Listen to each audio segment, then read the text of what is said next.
লোকসান আর অব্যবস্থাপনার বৃত্ত থেকে বের করতে ঢেলে সাজানো হচ্ছে রাষ্ট্রীয় আকাশ পরিবহন সংস্থা বিমান বাংলাদেশ এয়ারলাইন্সকে।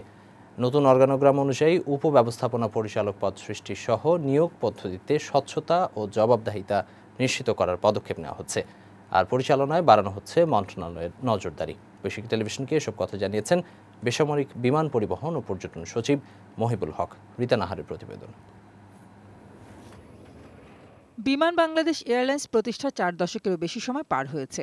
এর মধ্যে অধিকাংশ সময় আর্থিক আর আস্থার সংকটে ভুগেছে সংস্থাটি। টানা লোকসান ও বড় ধরনের ঋণের দায়ে জর্জরিত জাতীয় পতাকাবাহী সংস্থাটিকে লাভজনক করতে 2007 সালে পাবলিক লিমিটেড কোম্পানিতে রূপান্তর করে সরকার। কিন্তু এত বছরেও আর্থিক লোকসান ও ঋণের বোঝা কমাতে পারেনি বিমান। স্বচ্ছতা, জবাবদিহিতার অভাব যেমন স্পষ্ট, তেমনি যাত্রী সেবার মানও বাড়েনি। দুর্নীতি, অনিয়ম ও অব্যবস্থাপনা থেকে উত্তরণে বিমানকে ঢেলে সাজানোর উদ্যোগ নেওয়া হয়েছে বলে জানান বিমান ও পর্যটন সচিব। যাতে বিমান লস না হয়, বিমান একটা ন্যাশনাল ফ্ল্যাগ ক্যারিয়ার, সে যেন মাথা উঁচু করে চলতে পারে, মানুষের যে ডিমান্ড, মানুষের যে চাহিদা, সেই চাহিদা যেন বিমান পূরণ করতে পারে, এই প্রত্যাশা নিয়ে আমরা আসলে কাজ করছি। দীর্ঘদিন ধরে বিমান প্রশাসন ও মন্ত্রণালয়ের মধ্যে সম্পর্কের টানাপোড়েনের কারণে জবাবদিহিতার অভাব ছিল উল্লেখ করে তিনি বলেন, এখন থেকে বিমানের কার্যক্রম সার্বিকভাবে তদারক করবে মন্ত্রণালয়। বিমানের ভিতরে এরকম একটা কাজ করছি যে তারা স্বাধীন, তাদের দেখভাল তারা নিজেরাই যথেষ্ট, কিন্তু আসলে তাদের এই ধারণাটা সত্য নয়। মন্ত্রণালয় থেকেও তাদের